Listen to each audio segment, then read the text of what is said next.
Ya, udah Halo, masuk? Go. Ya, dengan siapa? Udah masuk ya? Go. Selamat siang, Go. Saya Musa, Go. Siapa? Musa. Musa. Ya, Oke. betul. Umur? Saya 39 tahun, 39 tahun, Go. Ya. Anak dua, profesi dokter, Go. Ini. Oke. Di mana dokter di mana? Ya, di Surabaya. Oh, di Surabaya. Oke. Ya, Go. Jadi sampai umur 39 ini, baru tahun-tahun ini saya, apa ya, istilahnya belajar-belajar tentang finansial ya. Go. Ya. Selebihnya cuman belajar kedokteran. Ya. Karena rambut mulai berubah jadi mulai mikir-mikir yang lain ya. Ya. Jadi setelah saya belajar-belajar nih sebenarnya apa namanya? Saya pengen pendapatnya Ko Timothy ya. Selama saya kerja itu saya merasa ya investasi saya dengan umur saya itu terbalik strateginya. Jadi saya apa namanya? Dari penghasilan saya biar menjaga nilainya saya masukkan ke kebanyakan sih properti ya, Ko ya. Ya. Sesuai ajaran orang tua ya. Ya. Jadi sekarang yang properti yang liquid itu di rumah kos ya yang banyak. Oke. Ya, kurang lebih kita kelola itu hanya 70 kamar ya, Ko ya. Ya. Sama saya kerja 70 kamar dengan penghasilan kurang lebih di 90 sampai 190 sampai 95 juta per bulan. Oke. Dari Bersih, itu udah bersih rumah ya? kosnya. Udah bersih tuh. Modalnya berapa waktu itu bikin nama semuanya? Bikin semuanya di 4 tempat itu kurang lebih di 9 atau 9 sampai 9 ya itu 9 sampai 10 miliar Oke. ya. Dia kan dia tersebar kan, kita ngejar lokasinya Iya. Itu dari uang tabungan kerja dan macam-macam.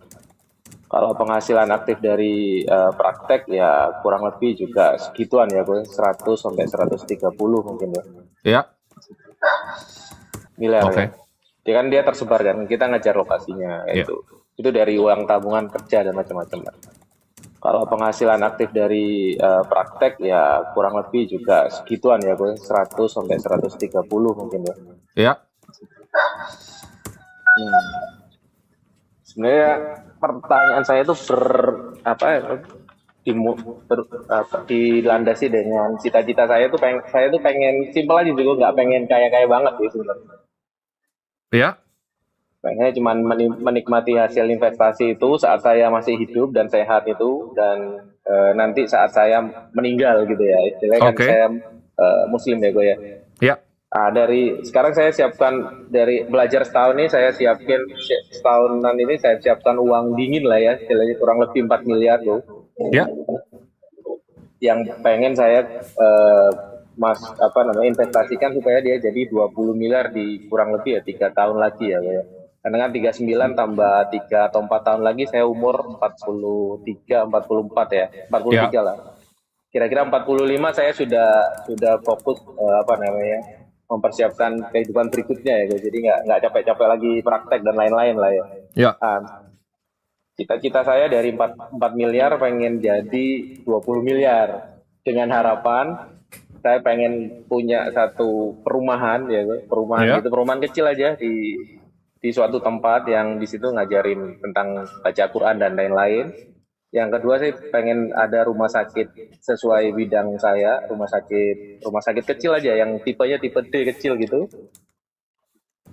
Kalau masih ada sisanya pengen diinvestasikan lagi ke kosan supaya dia ya walaupun lambat ya tetap liquid. Yang paling pengen itu sebenarnya pengen overland gitu. Oke. Pengen overland keliling dunia. Nah, kira-kira dengan 4M ini apa yang saya harus lakukan untuk mencapai poin-poin yang saya pengen itu di usia kurang lebih 45 tahun. Oke. Ini kan basically kamu dokter ya. Kalau dokter tuh biasa trajektori hidupnya seperti ini. Ini human capital namanya. Jadi pendapatan kamu akan menurun sesuai dengan usia karena kan ada pensiun, dan ini harusnya aset investasi nih ya. Oke, kamu tadi berarti ada properti ya. Properti ini 9M. Yang menghasilkan tadi 95 juta per bulan. 90 sampai 95 ya. 90 sampai 95, kita Kurang bilang lebih. 90 biar gampang. Berarti per tahun ini 1 miliar lah ya. Per tahun. Nah ini kan kalau kita hitung kasar ini 12% ya. Per tahun. Ini Ya, udah oke nih, udah bagus. Ya, Ya, 11 atau 12%. betul. Dan kamu ada pertanyaannya, kamu ada 4 miliar gitu kan. Ya, Target kamu, target jadi 20, ya nggak? Ini Betul. dalam waktu 5 tahun aja, kita hitung kasar berarti kan 37% ya. CAGR. Nah ini kamu carinya di mana gitu pertanyaannya. 37% tuh bukan Carinya di sesuatu mana? yang... Ya, 37% itu bukan sesuatu yang kamu bisa cari di financial market. Karena kalau kita rata-rata indeks dunia kan 10-11% ya per tahunnya. Kamu untuk mencari 37% konsisten per tahun selama 5 tahun tuh jawabannya di pasar keuangan mustahil. Yang kamu harus lakukan untuk nyampe 37% adalah udah pasti ini cuma bisa lewat usaha ya atau bisnis. Nah, kamu tadi rencananya mau diapain 4M-nya itu? Kalau bisnis saya sih terus terang waktunya ya kok ya. Ya. Terusnya waktunya yang nggak ada. Pagi Oke. pulangnya malam nggak ada udah. Nah, kalau Hanya waktunya aktif udah aja nggak kok. ada, Jadi kamu harus stick ke 10-11%. Ini kan bakal makan sekitar 15 tahun ya berarti jadi ya. iya. Oke. Jawabannya nggak ada jalan cepatnya. Antara kamu income-nya dibesarin lagi atau ada dari mana, uang tuh nggak bisa 37% dari langit gitu. Ini nggak bisa, ini mustahil. Pertanyaan kamu. Jadi kan yang memang punya target finansial untuk nyampe 20 miliar, harus cari cara yang lain nih, gitu, untuk nyampe situ.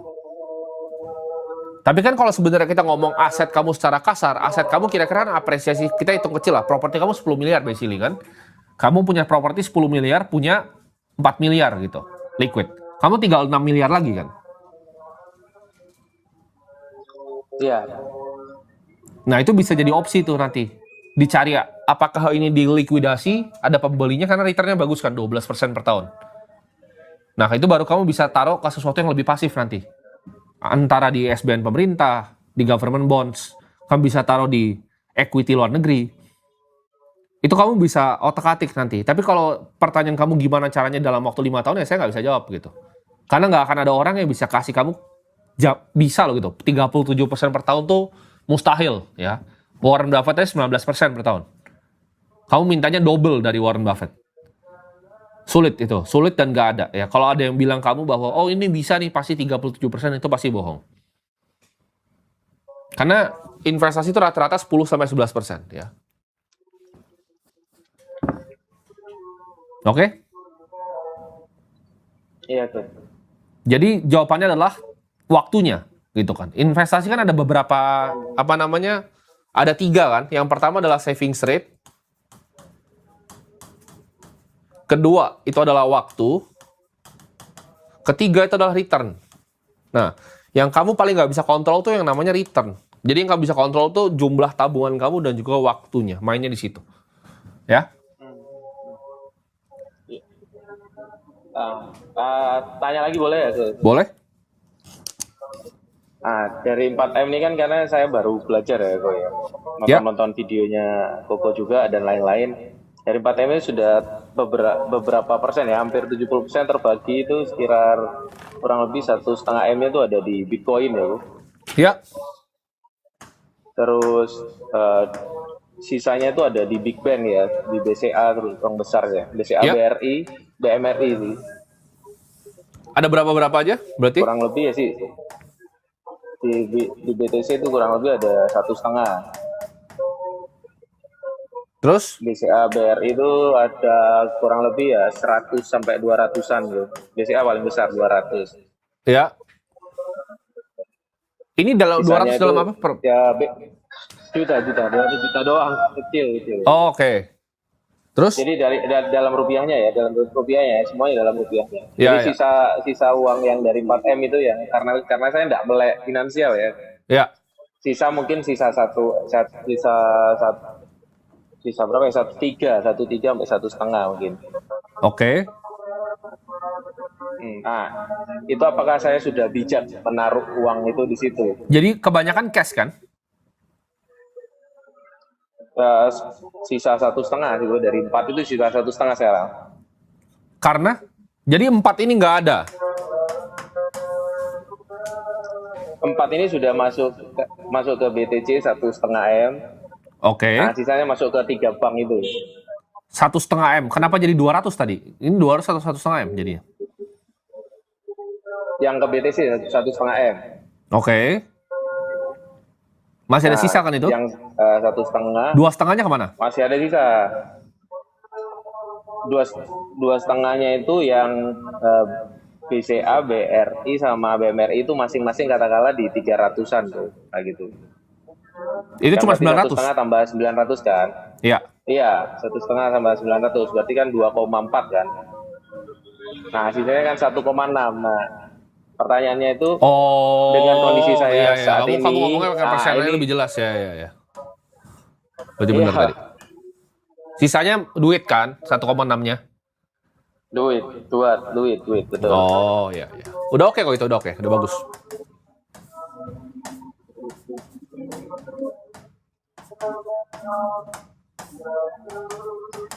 Nah, ini yang pertanyaan saya cuma ini sih, 3 ini.